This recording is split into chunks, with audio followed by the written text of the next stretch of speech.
Hello and welcome everyone to Travel Health Check. What does the data say? After 2 years of mainly digital and online events, I'm sure you're very familiar with this format, but just as a reminder, all of you are on mute during the presentation just so that we don't have extra background noise. But we do want this session to be interactive, so if you do have questions, please feel free to use the GoToWebinar control panel that you should see on the right-hand side to input questions, or you can also talk to us through the chat box, and I'll be checking that throughout the presentation to make sure that we can address the questions. We'll be leaving time at the end to do so. So without further ado, let's get started and introduce ourselves as the speakers of today's webinar. So my name is Valerie Carboni. I am the VP of Marketing here at TrustYou, and my team actually worked really hard to put together a lot of the content that I'm going to be presenting to you today. It's some amazing market research that we've put together for you. We've done almost every year a review insights report, but this year we added a lot more third-party research to it as well. So we're very excited to share that report with you. And then presenting with me today is another great travel data resource, Wouter Geerts. Wouter, would you like to introduce yourself? Sure, thanks Valerie. I work for Skift Research, and we're part of Skift. And for those of you who don't know us, we're a B2B media and research company covering the travel industry for travel experts like yourself. So do have a read, and we work in Skift Research. We work on a lot of data products as well as in-depth reports on trends and things that are happening in the industry. So hopefully a lot of interesting insights today. Absolutely. Thanks so much for joining us. So we will jump right into the agenda then. So this session today will happen in about 3 main parts. So first, Wouter will be presenting his key findings from the industry via Skift's Travel Health Index.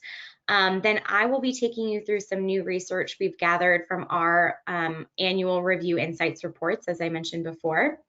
And then finally, we'll finish the day with some references and key resources. So we're going to be talking about a lot of data, a lot of interesting statistics and key points and KPIs, but don't worry about writing them all down. You certainly can, but at the end of the session today, we'll show you all of the other resources that we have available to you.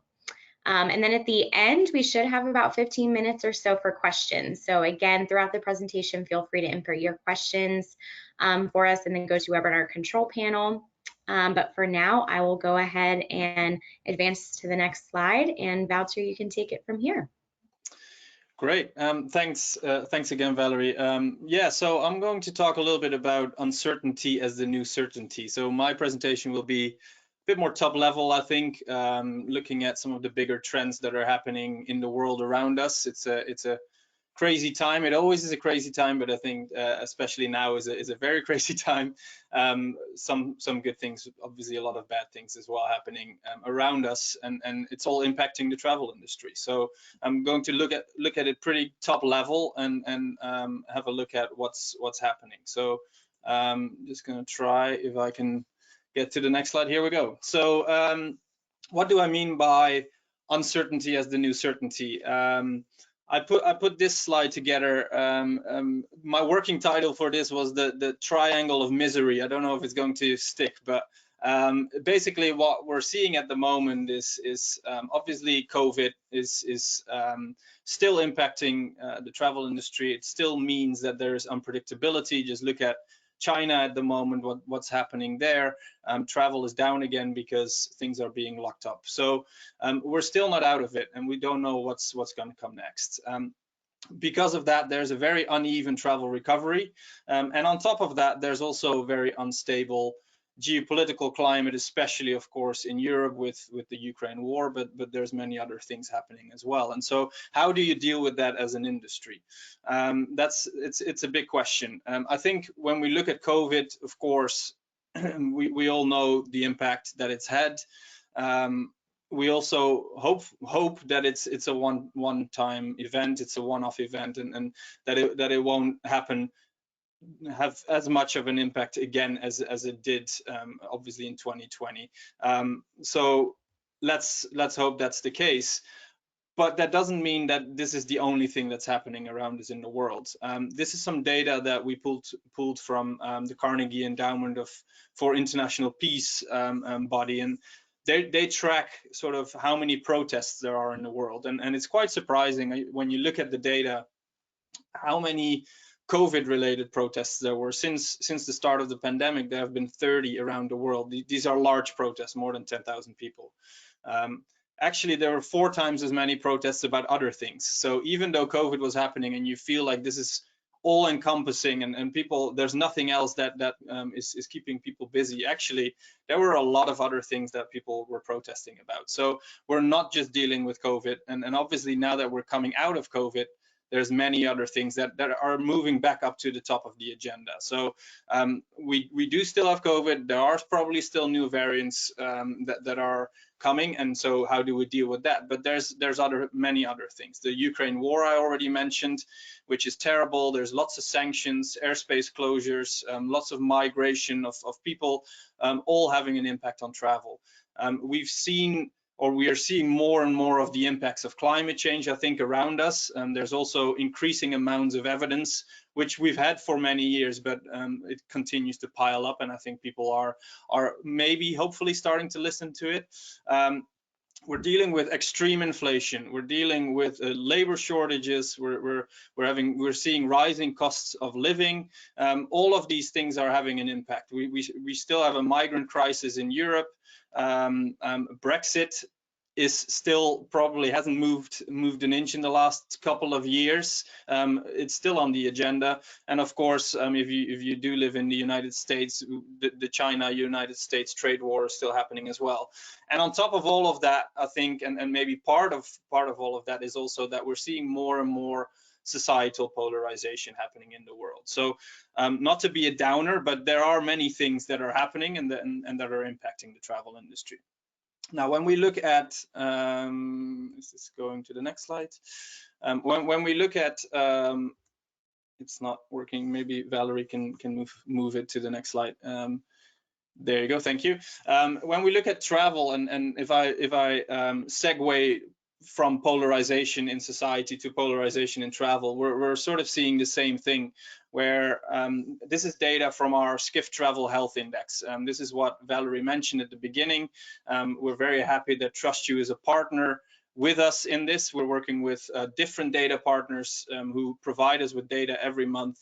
We pull it together, we analyze it, and sort of show the health of the industry in 22 countries across all different travel sectors.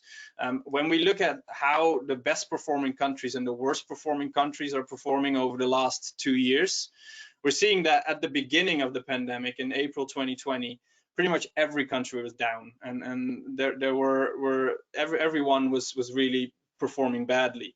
By now, that gap has increased massively. So there are certain countries in the world today that are performing pretty much back to pre-pandemic levels across everything they do. Think of Mexico, the US, they're performing pretty well.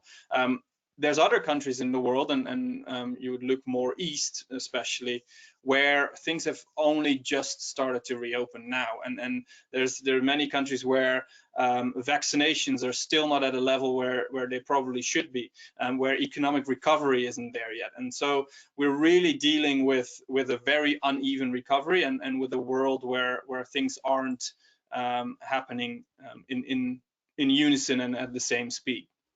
And we can see that as well when we look at different regions, and again, this is Skiff Travel Health Index scores just by different regions for the countries that we cover, and you can see the differences in how different regions have been performing over the last couple of years. I think it's very indicative of how the recovery is performing, and so I guess the main question that I want to answer for the remainder of my presentation is sort of, how does the travel industry really move forward in such an uncertain world?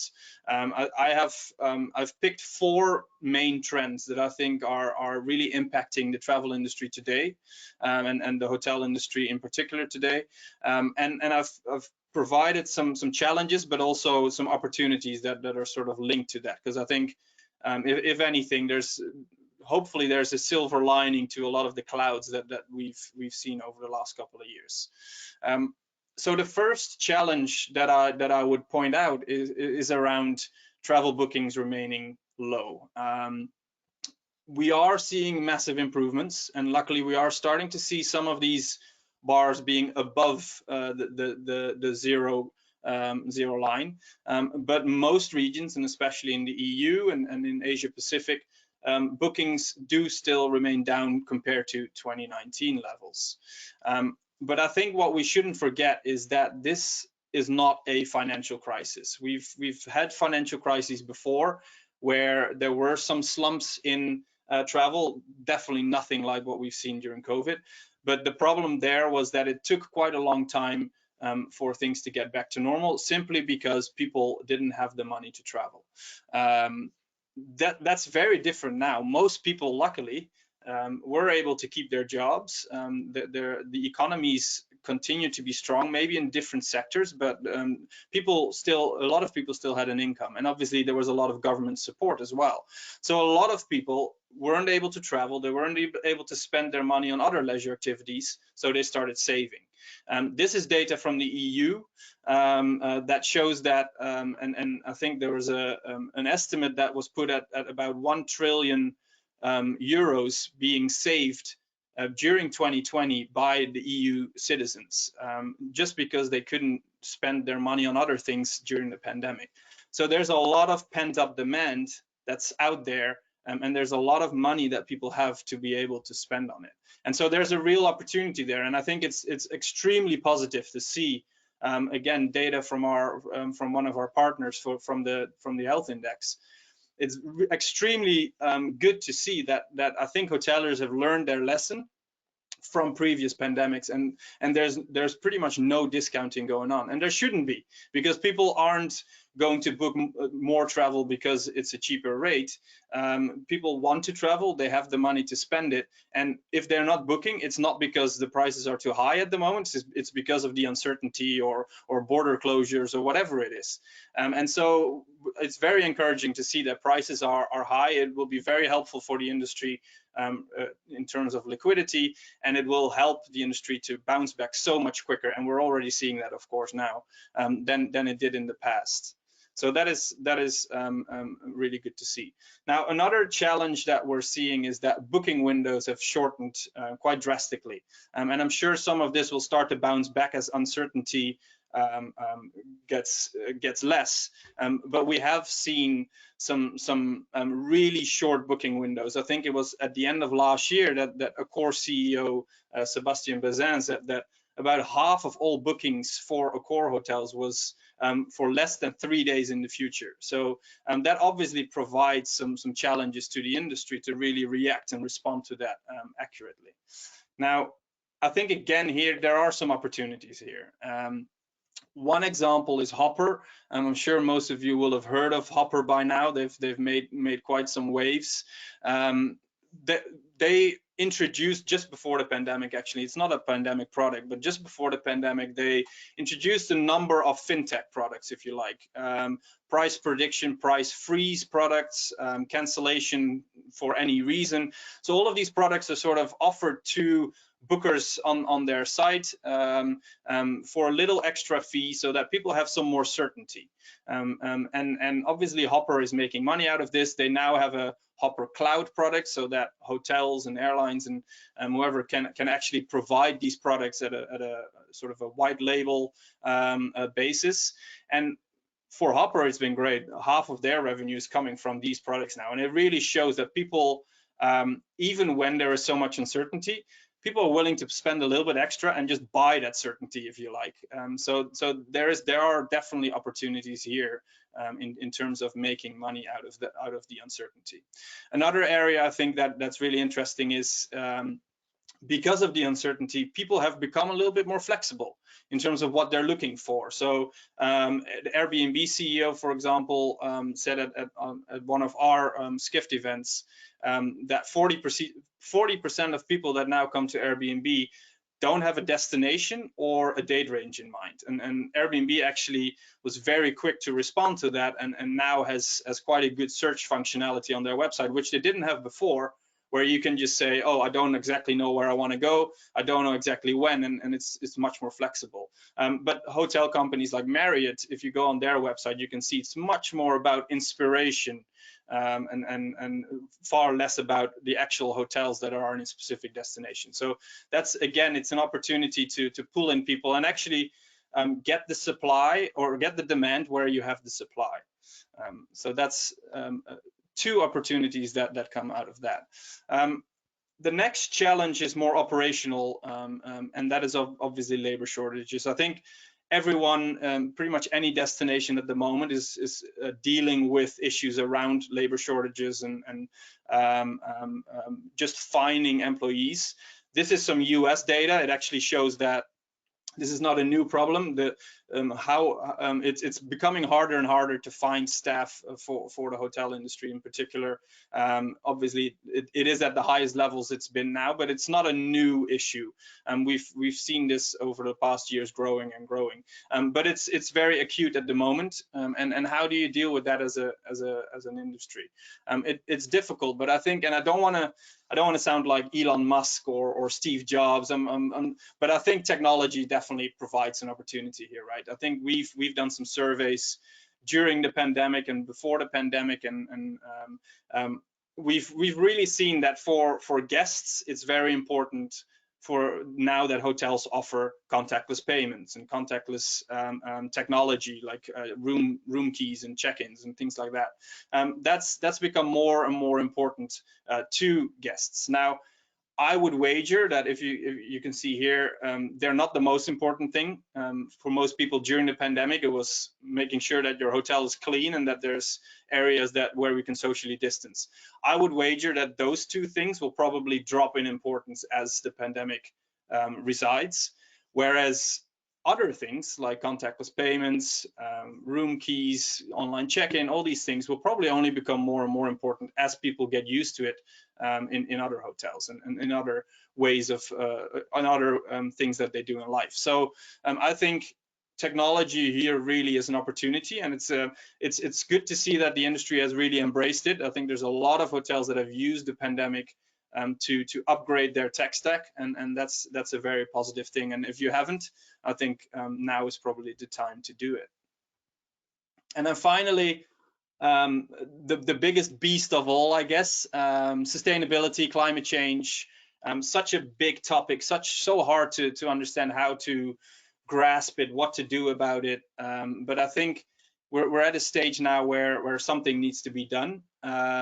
I think one thing that is sort of the industry is struggling with is understanding what people want, and also understanding the difference between what people say they want and what they then actually do.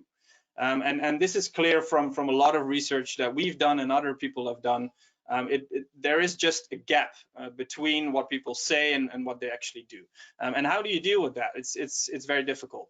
I think just on your screen now, there's an example of a very crude example of just two studies that were done. The first one is our own study.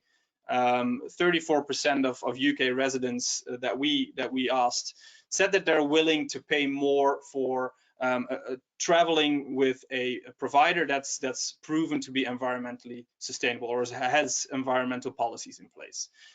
Of those 34%, 75% said that they're willing to pay 2 to 10% extra on top of their normal fee. That's a lot of money if you consider that a trip might be up to €1,000, $1,000. 2 to 10% is a pretty big sum of money to put on top of that. Compare this though to another more academic study that was done quite recently in Switzerland, where researchers added a offsetting prompt to flight booking, the flight booking process. Now, leave aside sort of the ethics around offsetting, is it working or not? I think it's a good example of okay, we're prompting people to pay a little bit extra to have that environmental element to it. Only 4% of people actually added that to their flight, and it came down to actually only 1% extra being spent, or actually only €1 extra being spent on their flight. So there's a real gap between how people say they're willing to behave and how they actually do behave when it comes down to it.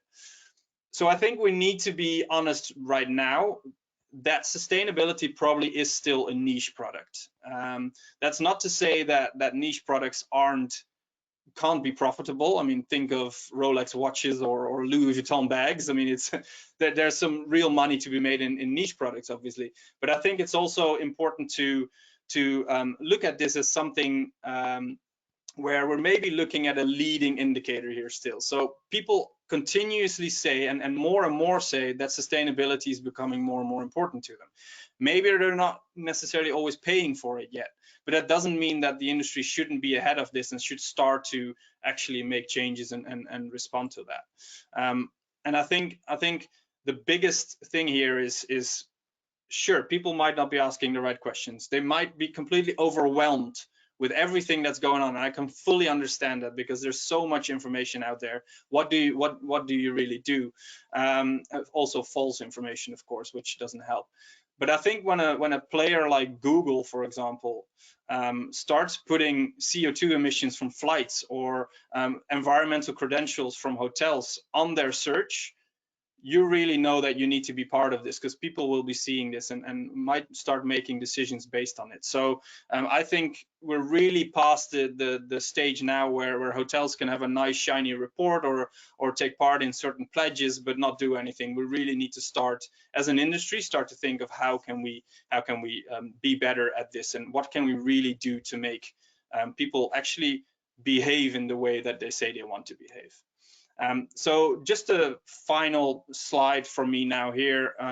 Just 4 questions that I'd love you to take back to your teams and to really start thinking about this for yourself and for your business on how can we deal with this better. So the first one is just, how do you deal better with future crises? We've been through the pandemic now.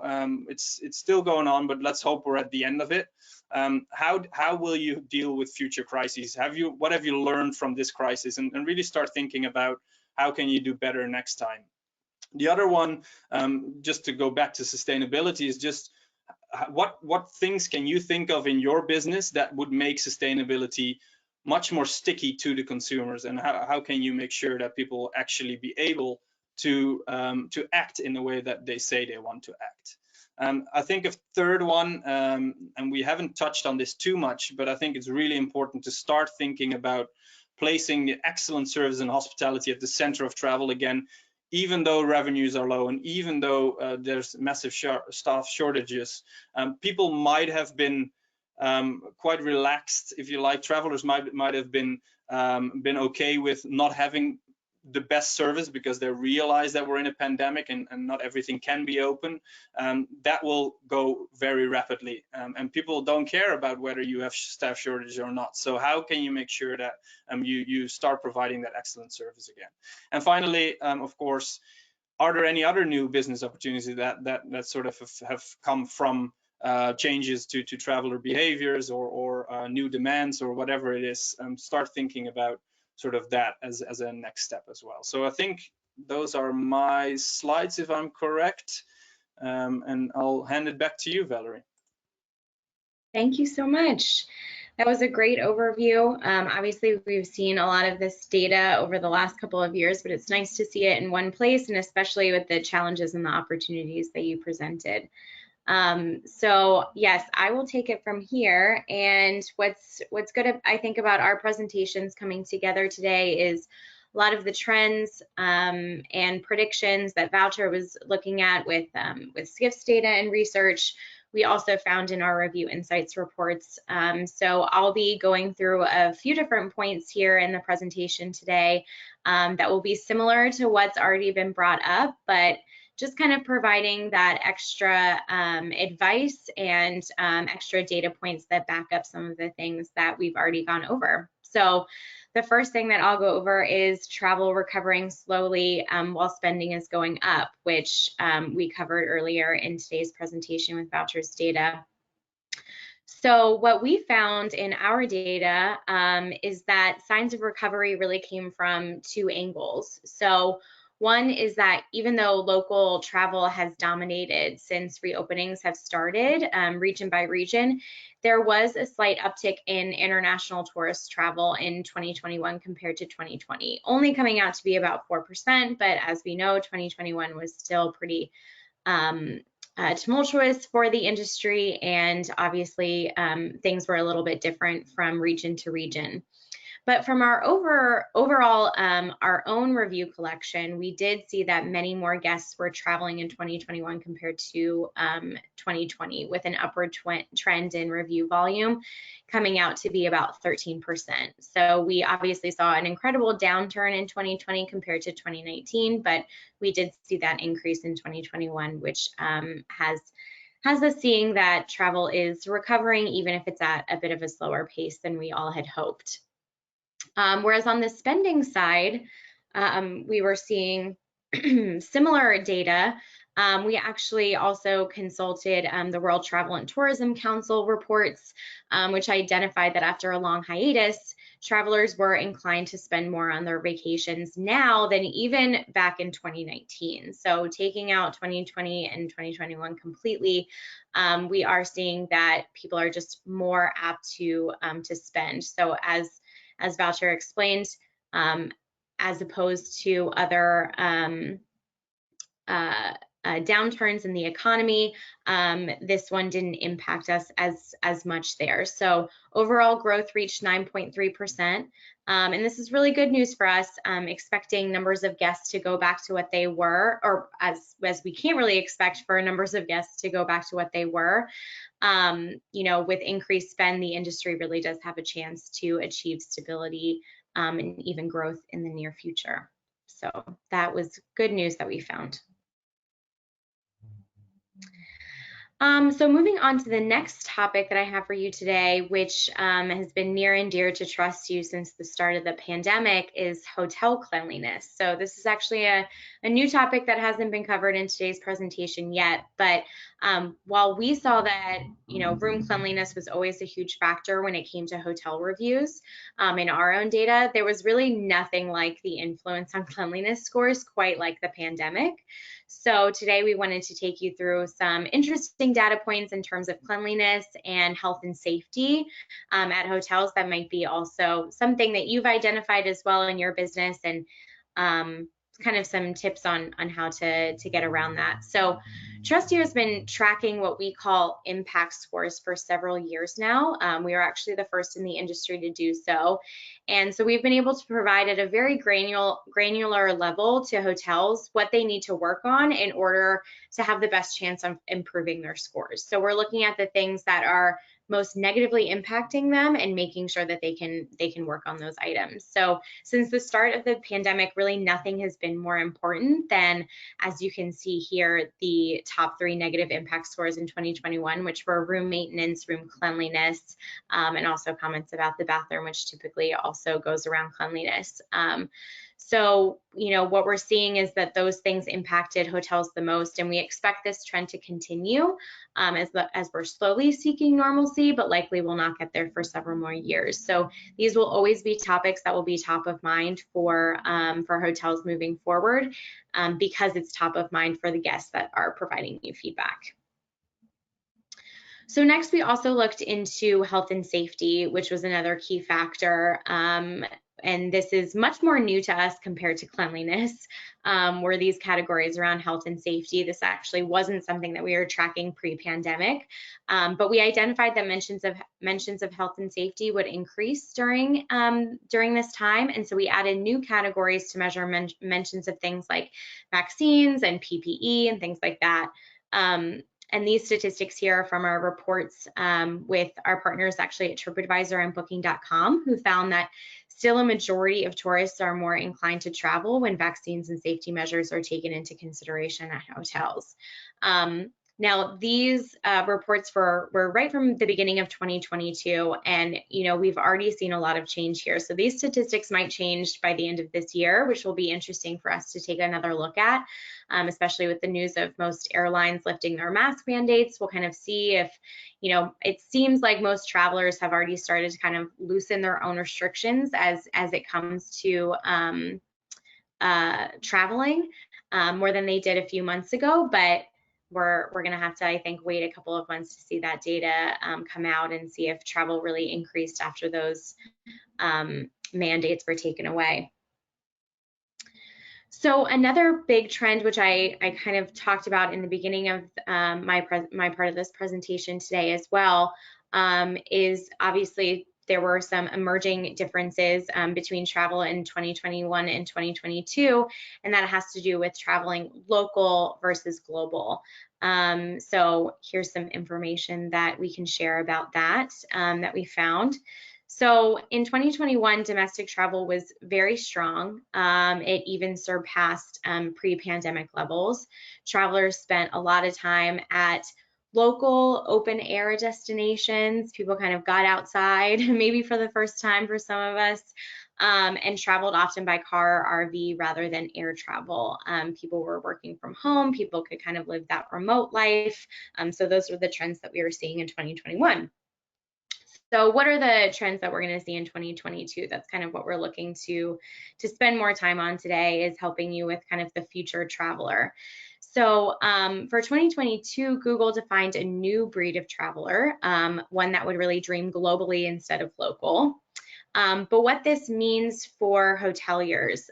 So we are seeing, as Wouter explained, that we are still seeing bookings not quite at the levels that they would be. And that might be a cause of the fact that the new breed of traveler is doing a lot more planning around their vacations. So we maybe wouldn't see the impact of that early this year, but they will be planning longer, more meaningful vacations, which means hopefully that, again, that spend will continue to increase. We'll see that spike in luxury travel, which was hit pretty hard over the past year, while people opted for more Airbnbs and local stays.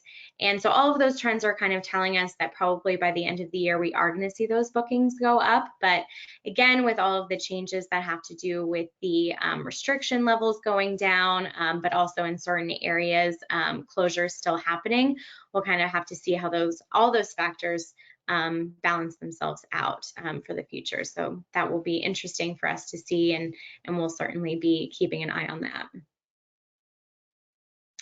So then last couple of trends, another way that travelers have changed and definitely will continue to change, is that they will be spending more time booking and creating travel experiences on their mobile phones. So obviously that's a trend that isn't new and was already emerging pre-pandemic. But once again, referring to the Booking.com study, they found that 8 out of 10 travelers book their stay via mobile, and almost half of global travel sales are made via mobile. So, why would the travel experience itself be any different? These days, guests are really best reached via their mobile phones, and not necessarily their email app. Oftentimes, those are being shut off and turned off when they're going into vacation and travel mode. But travelers will continue to be available via, very popular messaging channels. So the top live engagement apps that we were able to identify via our research are right now WhatsApp, Facebook Messenger, and WeChat. So those will always be, kind of better ways to communicate with guests rather than the traditional email or phone call, because they are always checking, and the open rates on those channels are much higher than what we've seen in the past with email and other digital channels. So the last thing that we'll finish off today is potentially some good news, and that's regarding a significant trend in positive feedback. So what we were able to find in our data, so when we went through our reviews and comparing them from 2019 compared to 2021, we found that positive feedback actually jumped quite a bit.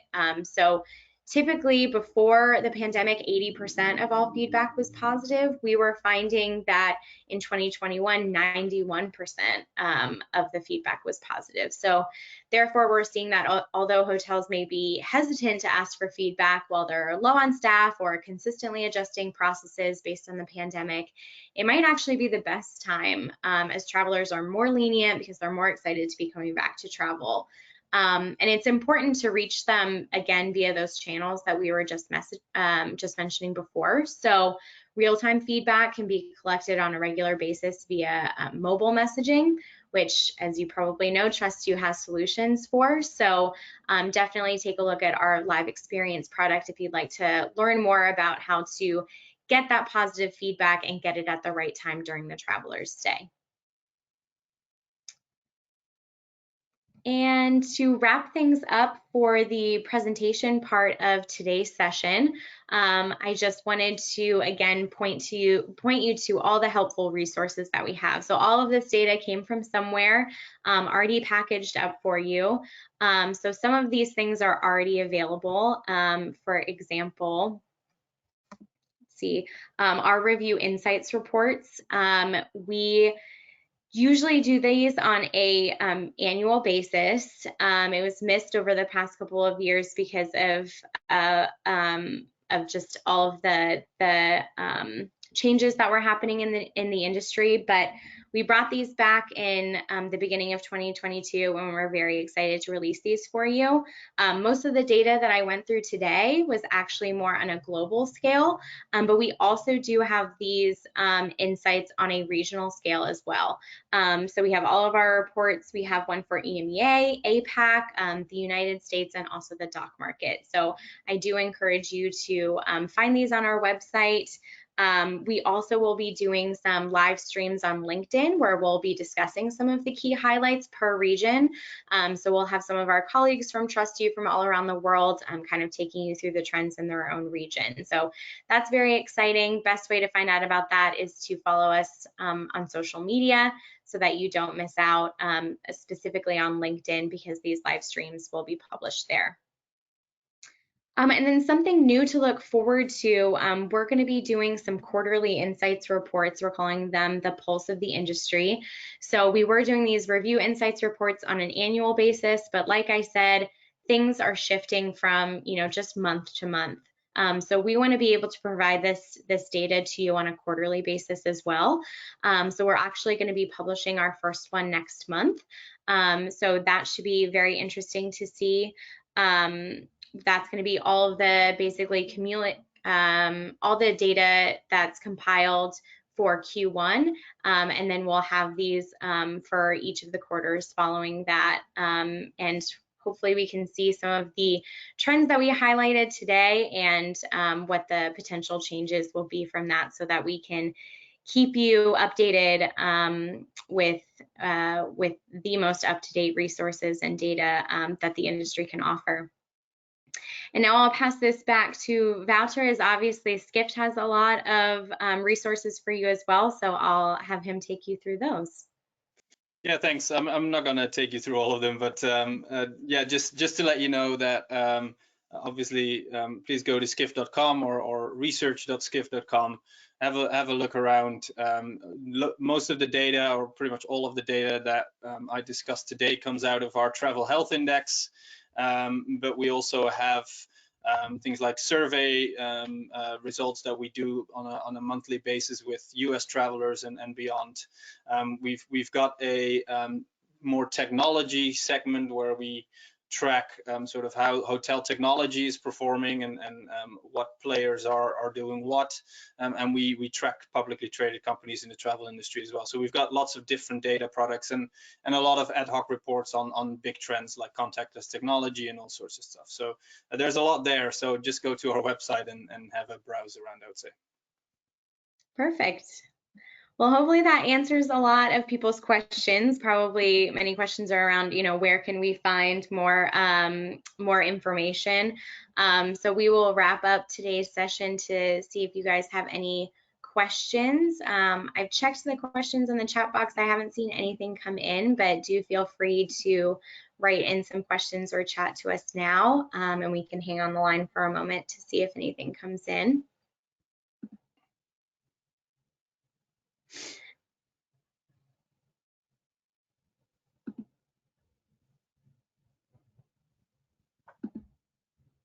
All right, while we wait and see if there are any questions, Voucher, for the travel health index, I know this because we've worked on it for the last couple of years, but there have been some changes to the reports that you were doing in 2021 versus 2022. Do you maybe want to take us through kind of what those differences are and what added value people can expect from the 2022 reports? Yeah, sure. That's a good question. I think so. We launched the Skift Travel Health Indexes, the Skift Recovery Index, in May 2020. I think it was very much born out of the idea of, okay, what can we do as a research company, while at the same time speaking to a lot of different industry vendors, who said, we've got tons of data, but we just don't know what to do with it. We want to help the industry understand what's happening around them, but what can we do? And I think it was just an idea of, okay, we can come together. We can put together a lot of different data sources, and at the moment we actually work with 20 different companies, so it's a pretty big product. We put all of this data together in the index, and then we analyze what's happening and write reports. Before, up to the end of 2021, it was very much